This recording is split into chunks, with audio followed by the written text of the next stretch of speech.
समाज से कटा हुआ महसूस करते हैं, चुप चुप रहते हैं, बात करने से झेलते हैं, नज़रें नहीं मिला पाते। इसको एक ऑटिज़म की बीमारी कहा जाता है और ये अक्सर ही बहुत सारे बच्चों में पाई जाती है और कोरोना के बाद माना जा रहा है कि ये इसकी जो संख्या है इसके मरीजों की वो ज़्यादा हो गई है।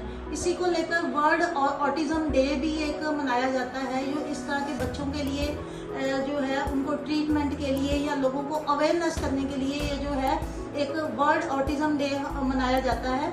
और इसी को लेकर इसका एक आयुर्वेदिक में भी बड़ा अच्छा ट्रीटमेंट आ गया है और इसी को लेकर आज हम डॉक्टर नवदीप शर्मा उनसे हम बात करेंगे। पंजाब केसरी झारखंड की तरफ से आपका बहुत बहुत स्वागत है डॉक्टर साहब। नमस्कार जी। और सर मैं जानना चाहती हूँ कि ये ऑटिज़म क्या है, ये बच्चों में कैसे बीमारी आती है, क्या है? देखिए, ऑटिज्म की जब हम बात कर रहे हैं तो ऑटिज्म एक ऐसा रोग है जिसे हम कहते हैं कि सोशल स्किल्स की कमी होना। जो ऑटिस्टिक बच्चा होगा वो सोशली दूसरे बच्चों के साथ उतना घुलेगा मिलेगा नहीं। मेजोरिटी ऑटिस्टिक बच्चों में स्पीच की प्रॉब्लम भी आएगी। जो बच्चा होगा वो बोल करके खुद को एक्सप्रेस नहीं करेगा, इशारों में एक्सप्रेस करने की कोशिश करेगा, अपने में ही कटा रहेगा और आई कांटेक्ट नहीं करेगा। सबसे मेजर एक आई बड़ा डायग्नोस्टिक चीज होती है कि जब आमतौर पे हम किसी से भी बात करते हैं, मान लीजिए हम बात कर रहे हैं तो आई कांटेक्ट कर रहे हैं, ऑटिस्टिक बच्चा आई कांटेक्ट नहीं करता। तो इन चीजों से बच्चे को पता चल जाता है पेरेंट्स को कि ये जो बच्चा है ये ऑटिस्टिक बच्चा है। तो ये किस एज में बच्चों में ये बीमारी आती है, जन्मजात होती है या किस एज में आती है? देखिए, अक्सर तो शुरुआत से ही अगर एक बच्चा ऑटिस्टिक है तो बचपन से ही ऑटिस्टिक होगा। हाँ, डेफिनेटली पेरेंट्स इस चीज को ऑब्जर्व करने लग जाएंगे जब बच्चा 1 साल का होगा, 1.5 साल का होगा, जब बच्चे पेरेंट्स एक्सपेक्ट करते हैं कि बच्चा मुझे पापा कहे, मम्मा कहे, अपनी बातें मुझे कुछ कुछ बताए बोल करके, तो उन्हें पता लगने लग जाता है। हालांकि कुछ केसेस खासतौर पे कोविड के बाद से ऐसे ऑब्जर्व किए गए जहां बच्चा पहले बिल्कुल ठीक था और 1.5 साल तक नॉर्मल बात कर रहा था, उसके बाद रिग्रेशन होती चली गई उसको, तो वो ऑटिस्टिक बना सेकेंडरीली धीरे धीरे करके। सो मेजोरिटी लोग बचपन से और कुछ बच्चे बाद में जो है ऑटिस्टिक बच्चे। इसकी क्या मतलब वजह है, क्यों मतलब बच्चे जो है इसके पीछे क्या रीजन है कि बच्चों को ये बीमारी ऑटिज्म की जो आ रही है? देखिए, अगर हम बात करते हैं अपनी संस्कृति की, भारत की बात करें या किसी भी सभ्यता की बात करें, जब एक बच्चा जन्म लेता है तो जन्म लेने के बाद उस बच्चे का इंटरेक्शन अलग अलग रिचुअल्स के थ्रू अपने आसपास की सोसाइटी के साथ होता है।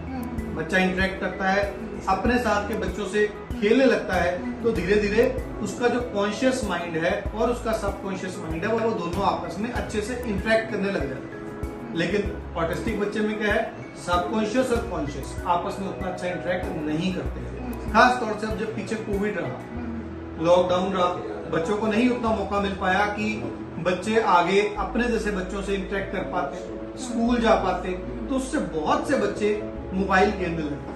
पेरेंट्स उनको घर के काम खुद करने पड़ गए, या मोबाइल थमा दिया बच्चे को, या टीवी दिखाना शुरू कर दिया। हालांकि मैं ये नहीं कहूंगा कि पेरेंट्स कसूरवार है या पेरेंट्स के कारण ऐसा हुआ, लेकिन ये सारे फैक्टर्स मिलजुल के कंट्रीब्यूट करते हैं कि बच्चा अपने आसपास इंटरेक्ट करने की जगह पे अपनी ही दुनिया में खो जाए और बच्चा ऑटिस्टिक हो जाए। कुछ बीमारियां भी ऐसी हैं, कुछ सिंड्रोम्स हैं, जेनेटिक डिसऑर्डर्स हैं, डिलेड क्राइंग के केसेस हैं जिनमें ऑटिज्म देखा जाता है, लेकिन वो कुछ परसेंटेज ऑफ केसेस हैं। मेजोरिटी ऑटिस्टिक बच्चे में ब्रेन बिल्कुल नॉर्मल होता है, MRI नॉर्मल आती है, स्टिल वो बच्चा सोशली इंटरेक्ट नहीं करता और ऑटिस्टिक बच्चा होता है।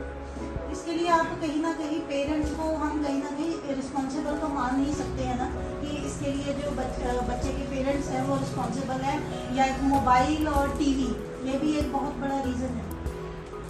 ये डेफिनेटली प्रेसिपिटेटिंग फैक्टर है। प्रेसिपिटेटिंग फैक्टर का मतलब ये है कि देखिए, एक नॉर्मल बच्चा अगर मोबाइल से खेल रहा है जरूरी नहीं कि वो ऑटिस्टिक बन जाएगा, लेकिन एक ऐसा बच्चा जिसमें पहले से ही ऑटिस्टिक होने की प्रवृत्ति है, उसको जब मोबाइल मिल जाएगा तो डेफिनेटली उसमें ऑटिस्टिक चेंजेस बहुत जल्दी आ जाएंगे। सो पेरेंट्स का कुछ हद तक ये योगदान जरूर है। पहले ज्वाइंट फैमिलीज थी, दादियाँ, नानियाँ, दादाजी बच्चे से खेलते थे, बातें करते थे। कहीं ना कहीं आज मेजोरिटी बच्चे टीवी और मोबाइल उसी पे ही ज्यादा लगे होते हैं, तो ऑटिज्म के केसेस बढ़ने का ये भी एक बहुत मेजर रीजन है। तो डॉक्टर साहब, मैं पूछना चाहती हूँ कि आयुर्वेद के थ्रू जो है इसका कैसे ट्रीटमेंट संभव है, और आपने इस पर एक रिसर्च भी की हुई है, उसके बारे में देखिए, आयुर्वेद हमारी प्राचीनतम चिकित्सा पद्धति है और आयुर्वेद के अंदर उन्माद रोग एक ऐसा रोग है जहां पे ऑटिज्म के बारे में पूरा विस्तृत विवेचन किया गया है। ऑटिज्म की टाइप्स भी बताई गई है उन्माद में कि वातिक है, पैथिक है, कफज है, सन्निपातिक है। सो पूरा ट्रीटमेंट आचार्य चरक ने लिखा हुआ है। उसी ट्रीटमेंट को जब मैंने सबसे पहले आयुर्वेद पढ़ा, अपनी डिग्री की, अब उस डिग्री के दौरान हमारे साथ मनुज जी बैठे हुए हैं। सो मनुज उस टाइम पे 3 साल के थे, तो इनके जो फादर हैं वो मेरे मैथ्स के टीचर थे। तो मनुज में उस टाइम पे ऑटिस्टिक साइंस थे, इसे ऑटिज्म डायग्नोस किया गया।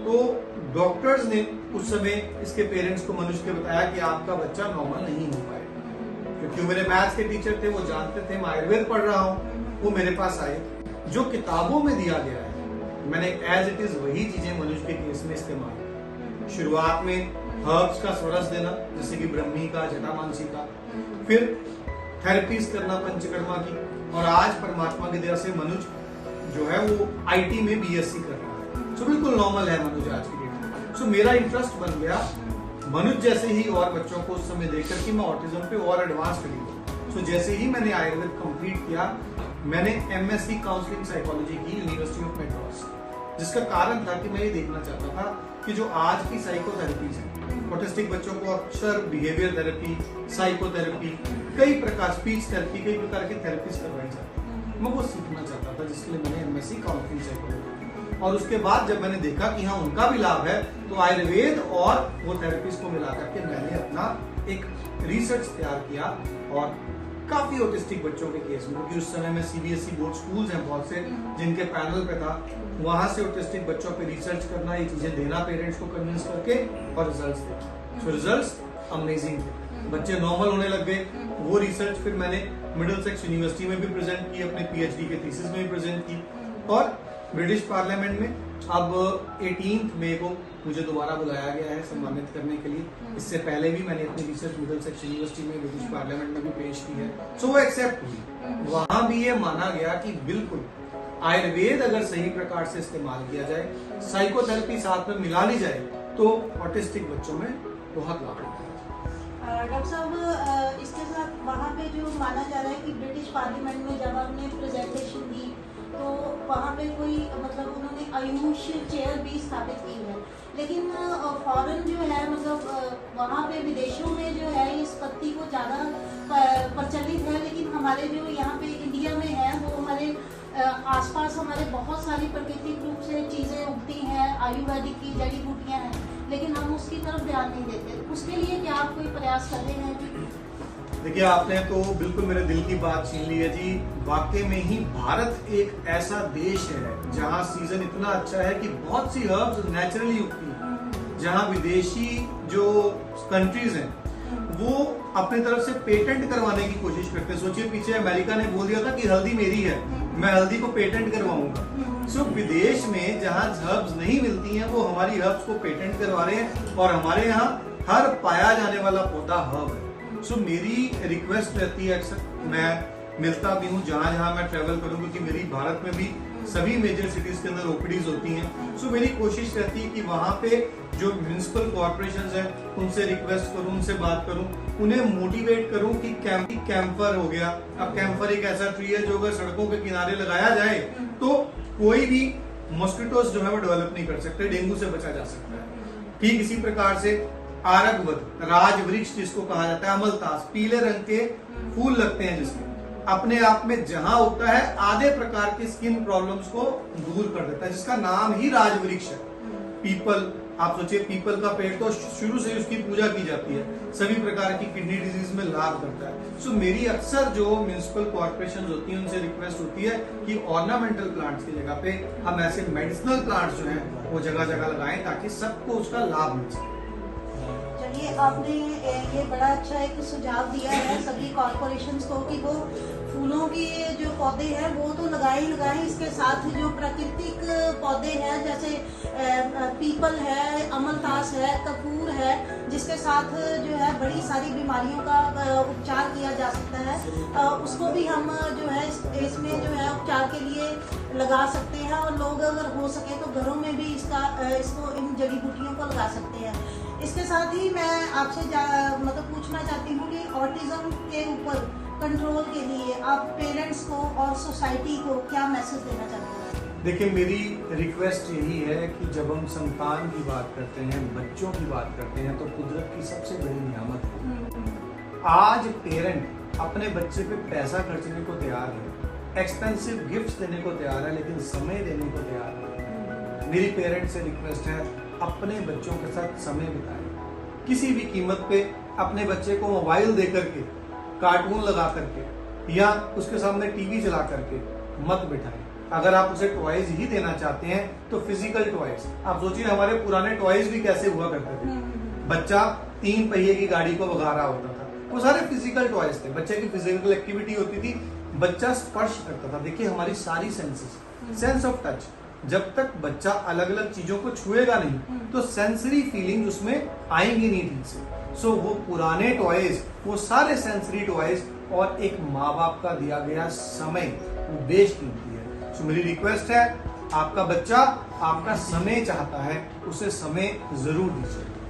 डॉक्टर साहब ने बहुत अच्छा कहा कि हमें जो है बच्चों को समय देना चाहिए, पेरेंट्स को इसके लिए, और इससे ज़्यादा उनको अपने दादी, नाना, नानी, दादियों के साथ, इनके साथ भी रखना चाहिए।